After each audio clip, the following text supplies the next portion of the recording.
Hello guys, welcome back to my channel Shri S S N world. तो कैसे हैं आप सब? आशा करते हैं आप सब लोग बहुत अच्छे होंगे और खूब मन लगाकर पढ़ रहे होंगे। पहले तो सॉरी बोलना चाहूंगी आप सबको कि मैं 2-3 दिन से क्लास नहीं ले पाई। बिकॉज इसलिए नहीं कि मैं बिजी थी, बट मेरी तबीयत सही नहीं चल रही थी। बहुत ज़्यादा वीकनेस एंड गले में प्रॉब्लम हो रही थी, बोल भी नहीं पा रही थी।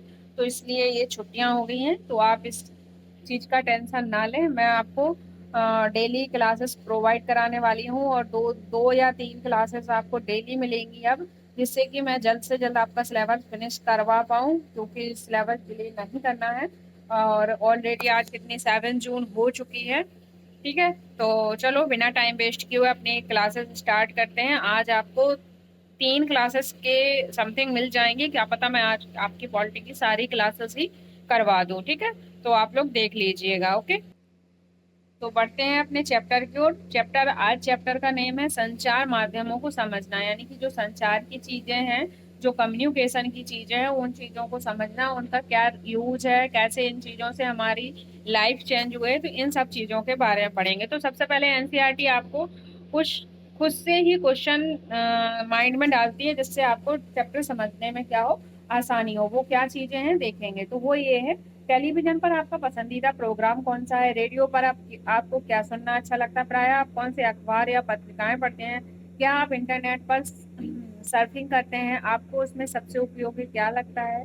क्या आप उस एक शब्द को जानते हैं जो प्रायः सामूहिक रूप से रेडियो, टीवी, अखबार, इंटरनेट और संचार के साधनों के लिए प्रयोग किया जाता है? तो यह शब्द होता है क्या आपका? उस शब्द को हम क्या कहते हैं? मीडिया। मीडिया किस लिए यूज होता है? मीडिया शब्द किसके लिए यूज हो रहा है? तो रेडियो, टीवी, अखबार यानी कि न्यूज़पेपर, इंटरनेट, संचार के साधनों के लिए किस शब्द का यूज होता है? मीडिया। तो क्वेश्चन बन जाता है मीडिया क्या है, मीडिया किस किन चीजों से संबंधित है। तो आप इन चीजों का ध्यान रखेंगे। ठीक है, आगे बढ़ेंगे। इस पार्ट में आप मीडिया यानी संचार माध्यमों के बारे में विस्तार से पढ़ेंगे। आप जानेंगे कि कैसे काम करता है और कैसे हमारे प्रतिदिन के जीवन को क्या करता है, प्रभावित करता है। क्या आप किस ऐसी चीज को याद कर सकते हैं जो आपने इस सप्ताह में संचार माध्यम से सीखी हो? यानी कोई ऐसी चीज जो आपने कम्युनिकेशन के माध्यम से सीखी हो या जानी हो। कुछ चीजें हैं जो आपने देखी हो। तो देखो, टेलीविजन पे हम बहुत सी चीजें देखते रहते हैं और सुनते रहते हैं। ठीक है, आगे बढ़ते हैं। आगे कह रहा है कि स्थानीय मेले की दुकान से लेकर टीवी के कार्यक्रम तक को जो आप देखते हैं, इन सबको संचार माध्यम यानी कि मीडिया कहा जाता है। तो ध्यान से सुनना है, मीडिया क्या होता है। तो स्थानीय मेले से लेकर, यानी कि जो स्थान में मेले लगाए जाते हैं, उनसे लेकर टीवी के कार्यक्रम तक जो आप देखते हैं, ये सब क्या होते हैं? ये आपके मीडिया कहलाते हैं। ठीक है, मीडिया किससे बना है? तो मीडिया अंग्रेजी के मीडियम शब्द का बहुवचन है। इस चीज का ध्यान रखना, क्वेश्चन आता है, मीडिया से क्वेश्चन आया हुआ है कई बार, तो इम्पोर्टेंट हो जाता है। तो आपको मीडिया शब्द को अच्छे से समझना होगा। ठीक है, तो मीडिया अंग्रेजी के मीडियम शब्द का बहुवचन है। इसका तात्पर्य उन तरीकों से है जिनके द्वारा हम समाज में विचारों का क्या करते हैं, आदान प्रदान करते हैं। मीडिया का अर्थ क्या होता है? माध्यम। मीडिया का अर्थ क्या होता है? माध्यम। माध्यम होता है, माध्यम यानी कि मीडिएटर। ठीक है, क्योंकि मीडिया का संदर्भ संचार माध्यमों से है, इसलिए हर चीज जैसे फोन पर बात करने से लेकर टीवी पर शाम के समाचार सुनने तक को मीडिया कहा जा सकता है। टीवी, रेडियो, अखबार संचार माध्यम के ऐसे रूप जिनकी पहुंच लाखों लोगों तक है, देश विदेशों के जन समूहों तक है, इसलिए इन्हें क्या कहा जाता है? संचार माध्यम, या क्या कहते हैं इन्हें? मास मीडिया कहते हैं। तो इस चीज का आप ध्यान रखेंगे। ठीक है, तो आई होप आपको मीडिया शब्द क्लियर हो गया होगा। अब पढ़ते हैं संचार माध्यम और तकनीकी, इनके बारे में हम जानेंगे। आपके लिए संभवतः संचार माध्यमों के बिना अपने जीवन को कल्पना करना भी कठिन होगा। यानी कि जो आज की दुनिया है, जो प्रेजेंट की चीजें हैं, इनमें अगर हमारे पास नेट, अगर 12 बजे से पहले हमारा नेट खत्म हो जाता है ना, इवन 1 घंटे पहले या आध घंटे पहले, तो वो आधा घंटा हम लोगों से क्या होता है, बहुत बड़ा लगता है कि कैसे क्या करेंगे, इनसे हॉटस्पॉट मांगेंगे, उनसे हॉटस्पॉट मांगेंगे। मतलब बिल्कुल आध घंटे में ये लगता है कि हमारी दुनिया तहस से नहस हो गई है। तो वही कह रहा है कि क्या आप कल्पना कर सकते हो कि मेरा जीवन संचार माध्यमों के बिना कितना कठिन हो सकता है? बिल्कुल कर सकते हो। जब आपका नेट खत्म हो जाता है ना, तो उतने ही देर में पता कर सकते हो कि हमारी संचार के बिना क्या जीवन रहा हो सकता है। ठीक है, लेकिन केवल टीवी और इंटरनेट के विस्तृत उपयोग हाल ही में शुरू हुए हैं। इन्हें प्रचलन में आए अभी 20 वर्ष भी नहीं हुआ, यानी कि जो टीवी है और टीवी का जो उपयोग है वो कब से, मतलब 20 वर्ष पहले ही शुरू हुआ है, यानी कि 20 वर्ष भी नहीं हुए हैं, ठीक है। उसके पहले ये चीजें नहीं थी। जनसंचार के माध्यमों के लिए प्रयोग में आने वाली प्रौद्योगिकी क्या हो रही है, निरंतर चेंज हो रही है। देखो चेंजेस हर चीज में निरंतर ही आते हैं, बिना चेंजेस के हमारा समाज, हमारी जो लाइफ स्टाइल है वो नहीं चेंज होती है। तो उसमें हर तरीके से जैसे जैसे जनरेशन चेंज होती है, लोग आते हैं, तो उनकी थिंकिंग में, उनके कार्य करने के तरीके में, तो इस तरह से हमारी हर चीज में क्या हो रही है, चेंजेज आ रहा है, ठीक है। अखबार, टेलीविजन और रेडियो लाखों लोगों तक क्या होते हैं, पहुंच सकते हैं, क्योंकि इनमें एक विशिष्ट प्रकार की तकनीक का उपयोग किया जाता है। हम अखबारों और पत्रिकाओं की छपे हुए माध्यम के रूप में और टीवी तथा रेडियो के इलेक्ट्रॉनिक माध्यम के रूप में भी चर्चा करते हैं। आपके विचार में समाचार पत्र को छपे हुए माध्यम क्यों कहा जाता है, यानी कि जो समाचार पत्र है उनको छपे हुए माध्यम क्यों कहा जा रहा है? आगे पढ़ने पर आपको पता चलेगा कि ये नाम संचार माध्यमों द्वारा प्रयोग में लाई जा रही तकनीकी से संबंधित है। नीचे दिए गए चित्रों को आपको पता चलेगा कि पिछले सालों में जनसंचार के माध्यम में इस्तेमाल में लाई जा रही तकनीकी किस प्रकार बदली है और आज भी बदलती जा रही है, ठीक है। आगे बढ़ेंगे। आगे कह रहा है कि तकनीकी मशीनों को बदलकर अत्याधुनिक बनाने से संचार माध्यमों को अधिक लोगों तक पहुंचने में मदद मिला है। यानी कि जो तकनीकी मशीनें हैं उन्हें और भी आधुनिक रूप से चेंजेस किए गए हैं और उन्हें क्या किया गया है, बहुत लोगों तक पहुंचाने में उनकी मदद मिली है, ठीक है। इससे ध्वनि और चित्रों की गुणवत्ता में सुधार आते हैं, लेकिन तकनीकी इससे भी अधिक कुछ करती है।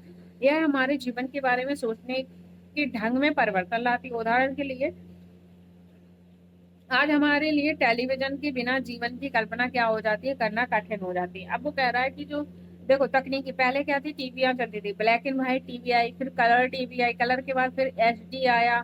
ऐसे ही पहले क्या आया, 2G आया, 2G के बाद 4G आया, 4G के बाद अब 5G आया है। तो ऐसे ऐसे क्या हो रही है, हमारी डेवलपमेंट हो रही है इन चीजों में। तो अब वो कह रहा है कि जो पहले टेलीविजन नहीं था उस जीवन की कल्पना करना कठिन हो जाता है। टेलीविजन कारण देखो यहाँ से जो क्वेश्चन बनेगा मैं बता दूंगी, बस आपको जस्ट फॉर इंफॉर्मेशन इस चीज को पढ़ना है कि अगर इससे क्वेश्चन बन जाता है तो आप उसे टैकल कर सको। क्वेश्चन आता है संचार से और मीडिया से क्वेश्चन बन जाता है, तो इन चीजों को ध्यान से पढ़ना है आपको, ठीक है। तो हम अपने आप को विश्व समाज का एक सदस्य समझने लगे हैं। टेलीविजन में प्रदर्शित चित्र सैटेलाइट और केबल के विस्तृत जाल के माध्यम से अत्यंत सुदूर क्षेत्रों तक पहुंचाते हैं। तो आपको पता है सैटेलाइट हमारे कहाँ पर लगाए जाते हैं, हमारे कौन सी किस में लगाए जाते हैं, समताप मंडल, क्षोभ मंडल, मध्य मंडल। तो मैंने ज्योग्राफी में बहुत अच्छे से एक्सप्लेन किया है, तो आप उसे पढ़ सकते हो, ठीक है। इसके कारण हम संसार के अन्य भागों के समाचार और मनोरंजक कार्यक्रम देख पाते हैं। आप टीवी पर जो कार्टून देखते हैं वे अधिकांश जापान या संयुक्त राज्य अमेरिका के होते हैं, यानी कि जो हम कार्टून टीवी पर देख रहे हैं वो कहाँ के होते हैं, अधिकांशतः जापान और संयुक्त राज्य अमेरिका के होते हैं। अब हम चेन्नई और जम्मू में बैठकर क्या कर सकते हैं, अमेरिका में फ्लोरिडा के समुद्री तूफान की छवियों को देख सकते हैं। टेलीविजन ने दुनिया को बहुत पास ला दिया है। तो अमेरिका में क्या है, फ्लोरिडा है, फ्लोरिडा में क्या होता है, फ्लोरिडा के जो तूफान है उन्हें हम देख सकते हैं, इस चीज का ध्यान रखेंगे। अब क्या रहा है कि 1940 के दशक में इलेक्ट्रॉनिक टाइपराइटर आ जाने से पत्रिका की दुनिया में क्या हुआ था, सुधार। तो टाइपराइटर कब आया था इलेक्ट्रॉनिक, तो वो आया था 1940 में। किसने लाया था, कौन लाया था, ये आप मुझे कमेंट बॉक्स में बताओगे, ठीक है। आगे बढ़ते हैं, संचार माध्यम और धन, यानी कि संचार माध्यम और धन क्या है, इस चीज के बारे में पढ़ेंगे। संचार द्वारा उपयोग में लाई जाने वाली विभिन्न तकनीकें अत्यंत क्या होती हैं, खर्चीली होती हैं। जरा टीवी स्टूडियो के बारे में सोचिए, जहां पर समाचार वाचक बैठते हैं, इनमें लाइटें, कैमरा, ध्वनि रिकॉर्ड एंड संप्रेषण सैटेलाइट आदि बहुत सी चीजें लगाई जाती हैं, जो क्या हो जाती है, बहुत ही एक्सपेंसिव हो जाती है, ये आप लोग जानते हो, ठीक है। आगे बढ़ेंगे। समाचार के स्टूडियो में केवल समाचार वाचक को ही वेतन नहीं दिया जाता, बल्कि वहां पे जो काम कर रहे हैं, सैटेलाइट वाले हैं और फिर जो भी सहायता करते हैं उन सबको भी क्या करना पड़ता है, उन्हें पेमेंट करनी पड़ती है। इसमें भी लोग सम्मिलित हैं, जैसे कैमरा, प्रकाश व्यवस्था करने वाले। जैसा अभी आपने अभी पढ़ा, जनसंचार माध्यम निरंतर क्या हो रहा है, चेंज हो रहा है, इसलिए नवीनतम तकनीकों को जुटाने पर भी बहुत धन व्यय होता है। इस खर्चों के कारण माध्यमों को अपना काम करने के लिए बहुत अधिक धन की आवश्यकता होती है। टीवी चैनल, समाचार पत्र बड़े व्यापारिक प्रतिष्ठान के भाग होते हैं। जो टीवी चैनल है और जो समाचार पत्र है वो किसके भाग होते हैं, तो बड़े व्यापारिक प्रतिष्ठान के भाग होते हैं। अब देखो यह यंत्र क्या है, टेलीवाइजर। टेलीवाइजर टेलीविजन का प्रारंभिक रूप था। तो अगर क्वेश्चन बन जाता है कि टेलीविजन का प्रारंभिक रूप क्या था, तो वो टेलीवाइजर था। अगर क्वेश्चन बन जाता है कि टेलीवाइजर क्या था, तो वो टेलीविजन का रूप था। ठीक है, आगे बढ़ते हैं। अपने इस आविष्कार के सामने कौन बैठे हैं, जॉन एल्बर्ट। तो जॉन एल्बर्ट ने किसका आविष्कार किया था, टेलीवाइजर का। इस यंत्र के द्वारा उन्होंने रॉयल इंस्टीट्यूट के समक्ष अपने आविष्कार को क्या क्या किया था, प्रदर्शन किया था। तो दो क्वेश्चन बनते हैं, दो तीन कैसे भी बनाए, आपको पूरा डिटेल ये याद रखना है कि टेलीवाइजर टेलीविजन का क्या है, प्रारंभिक रूप है, जो कि किसके द्वारा बनाया गया है, जॉन एल्बर्ट के द्वारा बनाया गया। उन्होंने प्रदर्शित कहाँ किया था, तो रॉयल इंस्टीट्यूट के समक्ष उन्होंने प्रदर्शित किया था। इस चीज का आप ध्यान रखेंगे। आगे बढ़ते हैं। आगे कह रहा है कि जनसंचार माध्यम लगातार धन कमाने के विभिन्न तरीकों के बारे में सोचते रहते हैं। एक तरीका जिनके द्वारा संचार माध्यम धन अर्जित करते हैं, विभिन्न वस्तुओं का विज्ञापन। यानी कि जो जनसंचार माध्यम है वो क्या करते हैं कि किस किस किस तरह से धन कमाया जा सकता है, इन चीजों के बारे में सोचते हैं। और सबसे ज्यादा धन कहाँ से आता है, तो विज्ञापन, जो विज्ञापन आते हैं ना, जो एड्स आते हैं, आप देख रहे हो कोई सीरियल हो या कोई फ्री का आप ऐप चलाते हो तो उनमें क्या आते हैं, ऐड आते हैं। तो हर ऐड के क्या होते हैं, पैसे होते हैं, 1,000 से लेकर कितने भी वो पैसे दे सकते हैं ऐड वाले। ठीक है, तो इन सब चीजों के ऐड आते हैं। आपको पता है कार है, मोबाइल है, और इन सब चीजों के क्या होते हैं, ऐड आते हैं।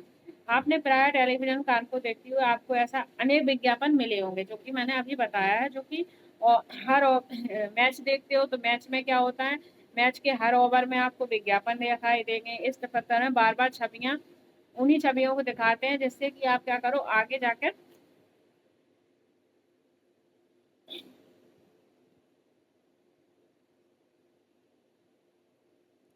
ये देखो, ये संचार माध्यम ये वर्क चल रहा है, दिख रहा है आपको। तो जो हमारी जो एड्स दिखाए जाते हैं, क्यों दिखाए जाते हैं, वो एड्स इसलिए दिखाए जाते हैं कि आप उन एड को देखकर आप उनकी जो चीजें उन्हें आपको दिखाई जा रही हैं, उनको आप क्या करो, उन्हें जाकर वस्तुओं को खरीदो। ठीक है, टेलीविजन चैनल पर क्या 10 सेकंड के लिए विज्ञापन देने का मूल्य कितना होता है, यानी कि सिर्फ 10 सेकंड का जो विज्ञापन है, जो एड दिया जाता है, उनका मूल्य लोकप्रियता और समय के आधार पर कितना होता है, यानी कि उनकी कितनी पॉपुलैरिटी है, उनकी क्या टाइमिंग है, उस आधार पर उन्हें 1,000 से लेकर 1 लाख रुपए तक का क्या पैसे दिए जाते हैं। बहुत इंपॉर्टेंट है, ध्यान से सुनना। तो 10 सेकंड के लिए जो विज्ञापन होता है वो उनकी पॉपुलैरिटी और टाइम के हिसाब से पैसे दिए जाते हैं। क्या होता है, मिनिमम 1,000 से लेकर हाईएस्ट 1 लाख तक का प्राइस पैसे उन्हें दिए जाते हैं। ठीक है, अभी हमने जन संचार माध्यम से धन कैसे प्राप्त करें ये पढ़ा। अब संचार माध्यम लोकतंत्र पर कैसे हावी होता है, कैसे इनसे चीजें की जाती हैं, वो देखेंगे। लोकतंत्र में देश संसार के बारे में समाचार देने और उनमें होने वाली घटनाओं पर चर्चा करने में संचार माध्यमों की क्या होती है, भूमिका अत्यंत महत्वपूर्ण है। उदाहरण के लिए संचार माध्यमों में नागरिक जान सकते हैं कि सरकार किस प्रकार काम कर रही है। यदि लोग चाहें तो इन संचार माध्यमों के आधार पर कार्यवाही भी कर सकते हैं। ऐसा भी संबंधित मंत्री के लिए पत्र लिखकर, सार्वजनिक विरोध आयोजित करके, हस्ताक्षर अभियान आदि चलाकर सरकार से पुनः उसके कार्यक्रम पर विचार करने का क्या कर सकते हैं, आग्रह कर सकते हैं। यानी कि संचार माध्यम से लोकतंत्र की जो चीज सूचनाएं हैं वो हमें प्राप्त होती हैं, और संचार माध्यमों से हम लोग जान जाते हैं कि सरकार किस प्रकार काम कर रही है, क्या काम कर रही है, और जो कार्य हमें पसंद नहीं आते हैं, यानी कि जो हमारी प्रतिष्ठा के खिलाफ है, हम उनका विरोध कर सकते हैं, सार्वजनिक विरोध कर सकते हैं, हस्ताक्षर अभियान के द्वारा विरोध कर सकते हैं। तो ये सारे विरोध हो जाते हैं। ठीक है, आगे बढ़ते हैं।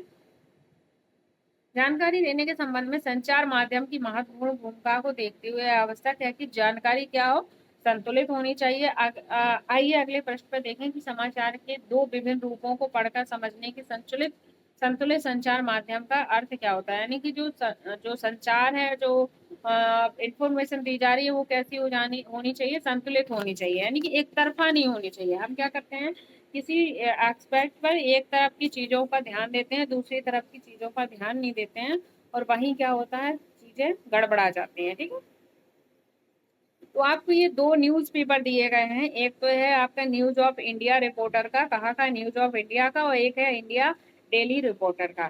तो यहाँ पर जो प्रदूषण फैलने वाले कारखानों में वज्रपात, विरोधियों द्वारा चक्का जाम यातायात, दूसरा है कारखाना बंद होने से घोर अशांति। तो ये सारी चीजें यहाँ पर दी गई हैं, तो इन्हें आप पढ़ सकते हैं। इनसे कोई ज्यादा इनसे क्वेश्चन नहीं आता है, यहाँ देखेंगे यहाँ पता चलेगा, ठीक है। तो कह रहा है कि वास्तविकता तो यह है कि आप इनमें से केवल एक समाचार पढ़ेंगे तो एक ही पक्ष पर के बारे में जान पाएंगे। यानी कि अगर हमने एक न्यूज़पेपर पढ़ा है तो उसमें सिर्फ एक पक्ष को जान पा रहे हैं, जब हम दूसरा पढ़ते हैं तो हम दूसरे पक्ष को भी जान पाते हैं। यदि आपने न्यूज ऑफ इंडिया पढ़ा है तो आपको विरोधियों की बातें व्यर्थ उत्पाद लगेंगी। यानी कि जो न्यूज ऑफ इंडिया में है, जो विरोध कर रहे हैं, उनकी जो बातें हैं वो व्यर्थ लगेंगी, लेकिन उनके आता व्यवस्था में बाधा उत्पन्न करना और अपने कारखानों में शहर प्रदूषण फैलाते रहना आपके मन में उनकी बुरी छवि अंकित करता है। दूसरी ओर यदि आप इंडिया डेली पढ़ते हैं, यानी कि इंडिया डेली पढ़ेंगे, तो आपको पता चलेगा कि कारखाने बंद होने पर बहुत से लोग क्या हो जाएंगे, रोजी रोटी खो देंगे, क्योंकि पुनर्स्थापन यानी कि दोबारा स्थापित करने में अपर्याप्त है प्रयास अपर्याप्त है। इन दोनों में से एक ही विवरण संतुलित नहीं है। यानी कि जो विवरण है वो एक ही विवरण संतुलित नहीं है। संतुलित रिपोर्ट वह होती है जिसमें किसी भी विषय पर हर दृष्टिकोण पर चर्चा की गई हो। तो इम्पोर्टेंट लाइन हो जाती है कि संतुलित रिपोर्ट किसे कहा जाता है। संतुलित रिपोर्ट उसे कहा जाता है जो जो कि किसी भी विषय पर हर दृष्टिकोण पर क्या की जाए, चर्चा की जाती है, फिर पाठकों को स्वयं अपनी राय के लिए स्वतंत्र क्या किया जाता है, छोड़ दिया जाता है, ठीक है। तो संतुलित रिपोर्ट क्या होती है कि किसी भी एस्पेक्ट पर, किसी भी सब्जेक्ट पर आपको क्या करना है, चारों ओर से चर्चा करनी है। जो गलत पक्ष है गलत दिखाए, जो अच्छा है अच्छा दिखाए, दोनों ही पक्ष दिखाए जाए, वही क्या होती है, आपकी संतुलित रिपोर्ट हो जाती है। संतुलित रिपोर्ट लिख पाना संचार माध्यमों के स्वतंत्र होने पर निर्भर करता है। यानी कि जो संतुलित रिपोर्ट है उसे आप लिख पा रहे हो, या क्या है, जब जब संचार माध्यम, जब आपकी मीडिया स्वतंत्र होगी, जब तो आपको सारी जानकारी देगी, नहीं तो नहीं देगी, अच्छा अच्छा दिखाएगी और बाद में आप क्या हो गए, बस गुमराह हो जाओगे। स्वतंत्रता संचार माध्यम से तात्पर्य यह है कि उनके द्वारा दिए जाने वाले समाचार पत्रों को कोई भी क्या करे, नियंत्रित या प्रभावित ना करे। समाचार का विवरण देने में कोई भी उन्हें निर्देशित ना करें कि उसे क्या सम्मिलित किया जाना चाहिए और क्या नहीं। लोकतंत्र में स्वतंत्र संचार माध्यमों का होना अत्यंत महत्वपूर्ण है। यानी कि जब तक हमारी मीडिया स्वतंत्र नहीं होगी, तब तक क्या होगा, हमें पूरी जानकारियां नहीं मिलेंगी, सिर्फ हमें एक पक्ष दिखाया जाएगा, किसी भी चीज का हमें एक पक्ष दिखाया जाएगा जो कि गलत हो जाता है। हमें दोनों पक्षों को आंकना है, फिर अपना डिसीजन करना है, ठीक है। जैसा कि आपने ऊपर पढ़ा है, तो जो लोकतंत्र है उसके लिए क्या होना चाहिए, हमारा संचार माध्यम एकदम स्वतंत्र होना चाहिए, हमें सही जानकारियां मिलना चाहिए, ठीक है। किसी भी पहलू का एक पक्ष नहीं दिखना चाहिए कि बस यही चीज सही है और सारी चीजें गलत हैं, ये नहीं होना चाहिए, ठीक है। आगे बढ़ते हैं। संचार माध्यमों द्वारा जो जानकारी मिलती है उसके आधार पर नागरिकों के रूप में कार्रवाई करते हैं। यानी कि जो हमें जानकारी मिलती है उसी के हिसाब से तो हम अपनी कार्रवाई करते हैं। इसलिए हमें आवश्यक है कि हमें क्या होनी चाहिए, जानकारी विश्वसनीय और तटस्थ होनी चाहिए, ठीक है। आगे बढ़ते हैं। अगर चीजें समझ में आ रही तो लाइक शेयर सब्सक्राइब करते रहिएगा, ठीक है। तथ्य है कि संचार माध्यम स्वतंत्र नहीं है, ठीक है। हमारा जो संचार माध्यम वो स्वतंत्र नहीं है। इसके मुख्यतः दो कारण है, यानी कि स्वतंत्र ना होने के कितने कारण है, दो कारण है, जानेंगे। पहला कारण ये हो जाता है कि सरकार का उन पर नियंत्रण रहता है। जो मीडिया होती है उस पर किनका नियंत्रण होता है, तो उन पर हमारी सरकार का नियंत्रण होता है। जब सरकार समाचार के किसी अंश या फिल्म के किसी दृश्य या गीत की अभिव्यक्ति के जन समुदाय तक पहुंचने से प्रतिबंधित करती है, इसे क्या कहते हैं, सेंसरशिप कहते हैं। तो इम्पोर्टेंट हो जाता है।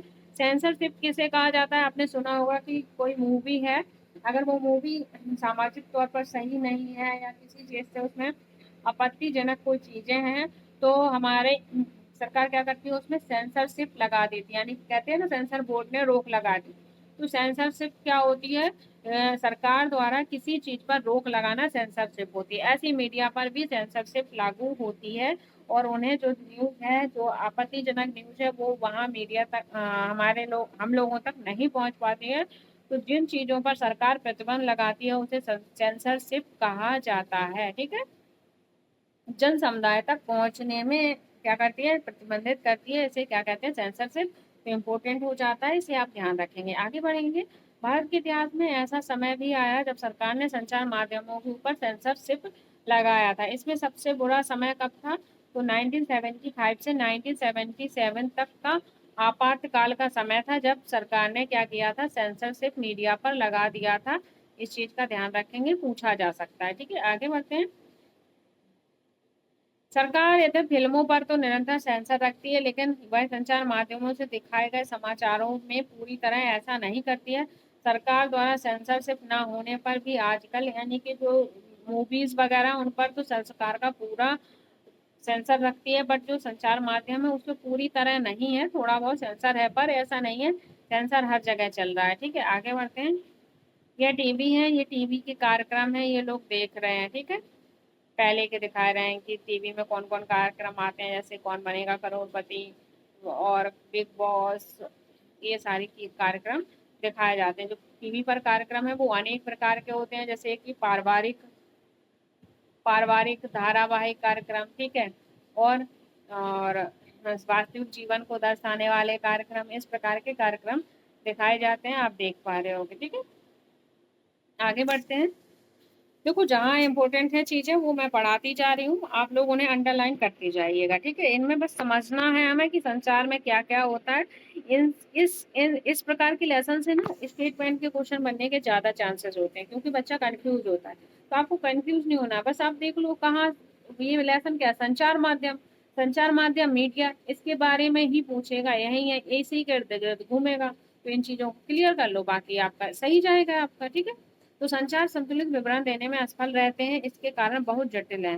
संचार माध्यमों के विषय में शोध करने वाले लोगों का कहना है कि ऐसा इसलिए है क्योंकि संचार माध्यमों पर क्या होता है, व्यापारिक प्रतिष्ठानों का नियंत्रण होता है। यानी कि सरकार का नियंत्रण तो होता ही होता है, पर जो व्यापारिक प्रतिष्ठान होते हैं उनका भी नियंत्रण होता है हमारे संचार माध्यमों पर, मीडिया पर। तो हमें सही चीजें मिलना बहुत ही मुश्किल हो जाता है।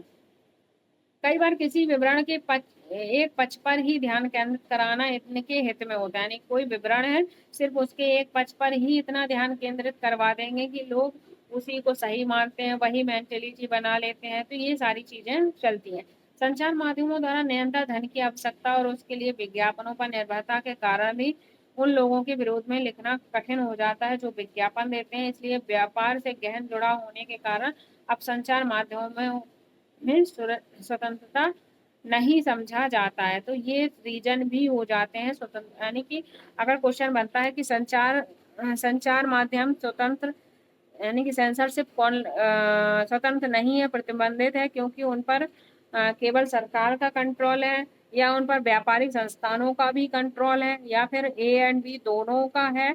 तो आपका दोनों का सही हो जाएगा, क्योंकि सरकार का भी कंट्रोल होता है और व्यापारिक जो व्यापार वगैरह करते हैं लोग, उनका भी संचार पर नियंत्रण होता है। तो आपको ये चीजें समझ में आ गई होंगी। अगर आ रही हैं तो लाइक शेयर सब्सक्राइब करना नहीं भूलना है, जल्द से जल्द लाइक कर दीजिए और चैनल को शेयर कर दीजिए अपने दोस्तों में। ठीक है, इसके अतिरिक्त संचार माध्यम किसी मुद्दों के खास पक्ष पर इसलिए भी ध्यान केंद्रित करता है क्योंकि उसे विश्वास है कि इससे विवरण रुचिकर हो जाएगा। इसी तरह यदि वे किसी विषय पर जन समर्थन बढ़ाना चाहते हैं तो वे भी मुद्दे के एक पक्ष पर भी ध्यान केंद्रित करते हैं। यानी किसी एक पक्ष पर ध्यान केंद्रित क्यों किया जाता है, मेन रीजन ये है। तो ये क्या है कि मान लो कोई चीज है बेचने वाली या बिकने वाली, तो उसके बहुत सारे अच्छाइयाँ बताएंगे, इतनी अच्छाइयाँ, इन्होंने ये किया, इन्होंने यूज किया, ये किया, वो किया। तो इस तरह से आपका उस चीज पे ध्यान केंद्रित हो जाएगा। दूसरा, अगर किसी मुद्दे पर जनता का समर्थन चाहिए तो उन्हीं उन्हीं की बातें करेंगे, उन्हीं उन्हीं की अच्छाइयाँ बताएंगे। तो इस पर भी, इसलिए भी क्या किया जाता है, एक मुद्दे पर ध्यान केंद्रित किया जाता है। अब ये मसौदा तय किया जाना, मसौदा क्या होता है, इस बारे में हम जानेंगे। किन घटनाओं पर ध्यान केंद्रित किया जाए, इसमें भी संचार माध्यमों की महत्वपूर्ण भूमिका रहती है, और इसी के आधार पर वह तय करते हैं कि क्या समाचार में दिए जाने योग्य हैं। यानी कि वो कह रहा है कि मसौदा क्या होता है, मसौदा के बारे में ध्यान से जानेंगे। कह रहा है कि किन चीजों पर ध्यान केंद्रित किया जाना चाहिए, कौन सी चीजें इंपॉर्टेंट है जिन पर हम ध्यान केंद्रित करें, कौन सा संचार के माध्यम में क्या करती है, महत्वपूर्ण भूमिका निभाती है। तो इन सब चीजों को क्या किया जाता है, तय किया जाता है। जैसे उदाहरण के लिए क्या कह रहा है आपके, एक मिनट ऊपर कर लो, आपके विद्यालय में क्या है? आपके विद्यालय में क्या है? वार्षिक उत्सव की खबर शायद समाचार में दिए जाने योग्य नहीं है। यानी कि अगर आपके विद्यालय में कोई वार्षिक उत्सव हो रहा है तो उसकी खबर क्या है? उसकी खबर स्कूल में दिए जाने योग्य नहीं है। बट उसी जगह पर अगर कोई नेता, कोई प्रधानमंत्री, कोई आता है, मुख्य अतिथि आता है, तो आपके स्कूल की वो प्रोग्राम व कोई उत्सव है, वो क्या हो जाता है? वो न्यूज में देने लायक हो जाता है। तो ये चीजें होती हैं। देखो ध्यान से सुनना। नहीं होगी, लेकिन यदि कोई प्रसिद्ध अभिनेता उस मुख्य अतिथि के रूप में आमंत्रित होता है तो संचार माध्यमों की रुचि इस समाचारों में सम्मिलित रखने में हो सकती है। यानी कि अगर कोई इम्पोर्ट खास लोग आए हैं, नेता आया, मंत्री आया, तो ये समाचार माध्यमों के लिए क्या हो जाती है? इम्पोर्टेंट न्यूज बन जाती है। तो इस तरह से चीजें चल रही हैं। आगे बढ़ेंगे। कुछ खास विषयों पर ध्यान केंद्रित करके संचार माध्यम हमारे विचारों, भावनाओं, कार्यों को प्रभावित करते हैं और हमारा ध्यान उन मुद्दों की ओर क्या करते हैं? आकर्षित करते हैं। हमारे जीवन पर महत्वपूर्ण प्रभाव डालने और विचारों को निर्मित करने में मुख्य भूमिका होने के कारण ही प्रायः कहा जाता है कि संचार माध्यम ही हमारा क्या है? हमारा मसौदा या क्या एजेंडा तय करता है। आपने सुना है एजेंडा? आज आज तक पे देखा होगा, न्यूज पे देखा होगा आपने कि आज ये एजेंडा है, आज इसका एजेंडा है। तो ये जो चीजें हैं, तो कहा जाता है कि संचार माध्यम ही हमारा क्या कर रही है? मसौदा और या एजेंडा तय कर रही है। ठीक है, आगे बढ़ेंगे। अब आगे कह रहा है कि हाल ही में संचार माध्यमों ने कोला पेयों में कीटनाशकों के स्तर खतरे के स्तर तक बढ़े हुए होने की ओर हमारा क्या किया? ध्यान आकर्षित किया। यानी कि कोका कोला है, उस पर क्या किया कि इसमें क्या है? कीटनाशकों की जो स्तर है बहुत ही बड़े स्तर पर है, और हमें ये न्यूज क्या की? प्रोवाइड करवाई। ठीक है, और हमारा क्या किया? इस ओर ध्यान केंद्रित किया। और उन्होंने कीटनाशकों के अत्यधिक मात्रा में होने की रिपोर्ट प्रकाशित की थी। इस तरह हमें कोको कोला पेय को क्या करना पड़ा? अंतरराष्ट्रीय गुणवत्ता और सुरक्षा मापदंडों के अनुसार नियमित रूप से नियंत्रित करने की आवश्यकता महसूस कराई। यानी कि उन्होंने ये चीजें हमारे सामने रखी कि कोको कोला है जो उसमें ये चीजें पाई जा रही हैं, तो हमें उन्हें यूज नहीं करना चाहिए। तो इस तरह की चीजें क्या करती है? हमें संचार के माध्यम से पता चलता है। ठीक है, उन्होंने सरकार के दबाव के बावजूद निडरता पूर्वक घोषणा की कि कोला पीना सुरक्षित नहीं है। इस वृत्तांत को पेश करके संचार माध्यमों ने निश्चित रूप से हमारा ध्यान ऐसे विषय पर केंद्रित करने की कोशिश की है जिस पर यदि उनकी रिपोर्ट ना आती तो हमारा क्या होता? ध्यान नहीं जाता। अब एक चीज का आप ध्यान रखना, क्वेश्चन ये भी बन सकता है कि संचार माध्यम पे जो आपको स्टेटमेंट दे देगा चार, और पूछेगा कि कौन से स्टेटमेंट में सरकार ने सेंसर लगाया है और कौन से स्टेटमेंट में सेंसर नहीं लगा है। ठीक है, पहला बन जाएगा कि सरकार ने इस रिपोर्ट को प्रकाशित करने में रोक लगाई। दूसरा बन जाएगा सरकार के रोक लगाने के बावजूद संचार माध्यमों ने कोका कोला का एड प्रदर्शित किया। तो इस पर क्या है? इस पर रोक नहीं लगी है, और जिस पर रोक लगाई है वो क्या है? सेंसरशिप उस पर लगा दी गई है। तो इस तरह के क्वेश्चन भी बन जाएंगे, इस चीज का आप ध्यान रखेंगे। ठीक है, आगे बढ़ते हैं।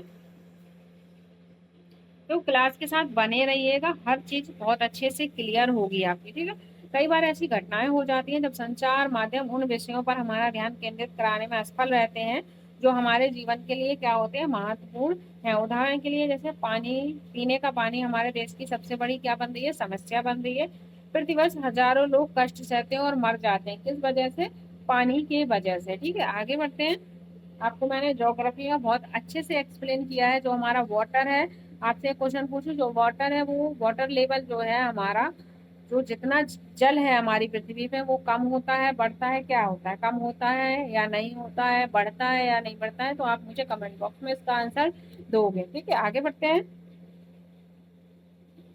फिर भी संचार माध्यम हमें इस विषय पर बहुत कम ही चर्चा करते हुए देखते हैं। एक सुविख्यात भारतीय पत्रकार ने लिखा है कि कैसे वस्त्रों को नया रूपकार देने वाले डिजाइनरों ने फैशन वीक में धनवानों के समक्ष अपने नए वस्त्र प्रदर्शित करके सभी समाचार पत्रों के मुख्य पृष्ठ पर स्थान पा लिया, जबकि उसी सप्ताह मुंबई में अनेक झोपड़पट्टियों को गिरा दिया गया। इस पर किसी का जरा सा भी ध्यान नहीं गया। क्यों नहीं गया?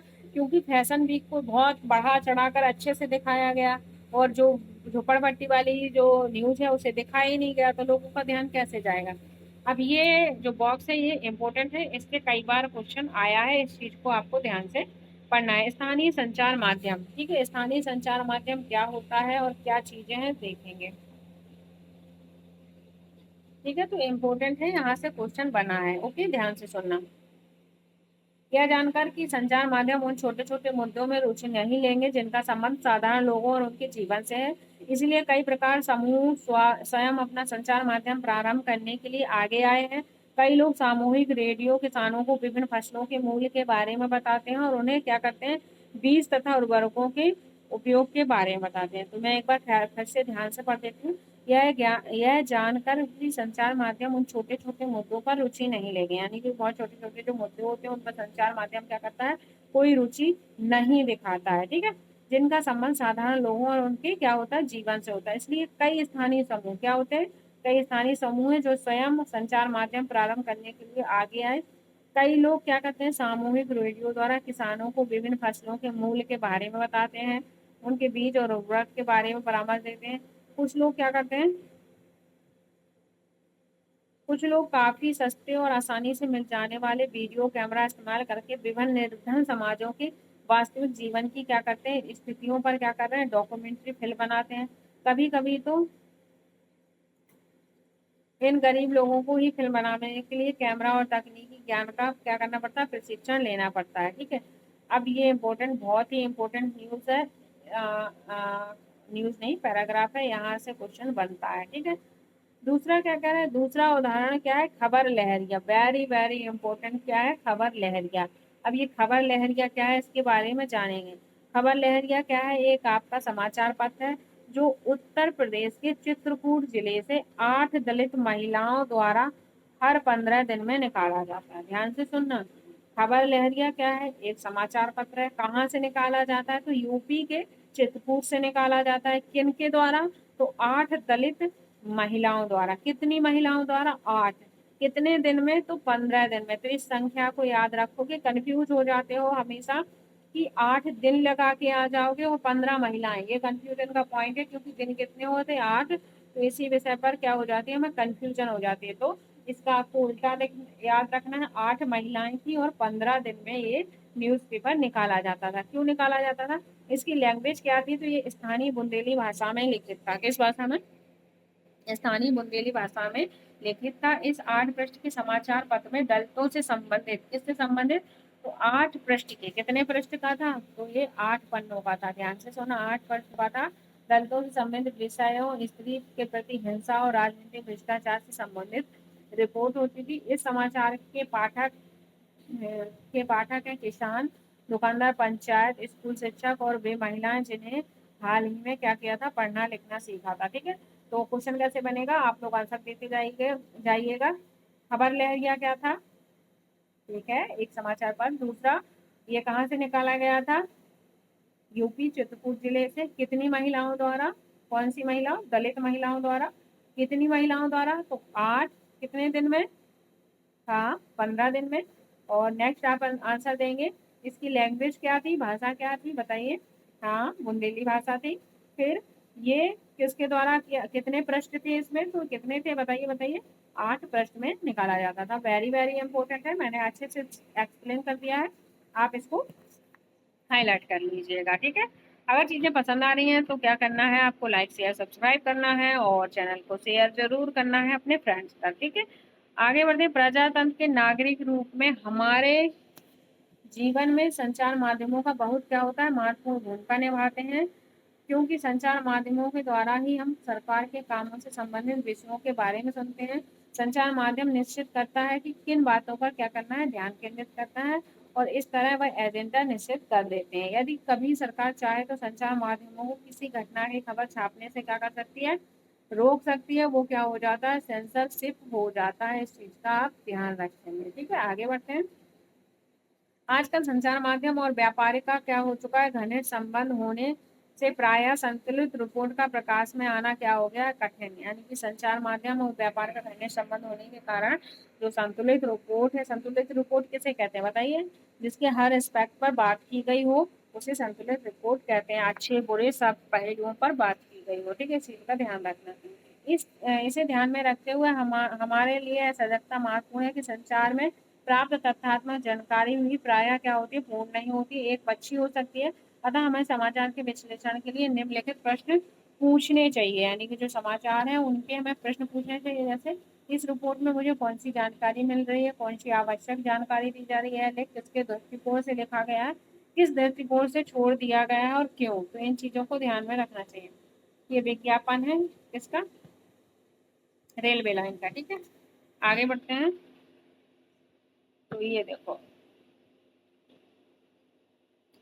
ये क्या है, ये है हमारा संचार माध्यम, देख पा रहे होगे, एक मिनट कलर चेंज। ये संचार माध्यम है, ठीक है। कुछ टीवी समाचार पत्र के मालिक, कुछ टीवी और समाचार पत्र के मालिक हैं, अपने उत्पादों का विज्ञापन दे रहे हैं, फिर विज्ञापनों से उत्पादों को बढ़ावा देता है। ये पाठक और दर्शक होते हैं जो देखते हैं, और फिर लोग संचार माध्यमों को देखकर उत्पादन खरीदते हैं, और हैं तो पैसा वापस उन्हीं व्यापारी प्रतिष्ठानों के पास चला जाता है। तो कैसे चीजें चल रही हैं, तो यहाँ से क्या हो रहा है, कुछ रेडियो टीवी समाचार पत्र के मालिक अपने उत्पादक के विज्ञापन को देते हैं, किन्हें, इन लोगों को, संचार को।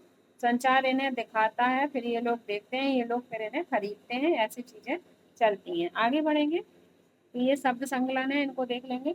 प्रकाशित क्या होता है, सेंसरशिप क्या होता है, प्रसारण क्या होता है, सार्वजनिक विरोध क्या होता है, इन चीजों के बारे में एक बार देख लेंगे। प्रकाशित, इससे तात्पर्य समाचार रिपोर्टों, लेखों, साक्षात्कार विवरण आदि से है, जिन्होंने समाचार पत्रों, पत्रिकाओं और पुस्तकों में छापा जाता है, जिससे उन्हें बहुत अधिक लोग पढ़ सकते हैं।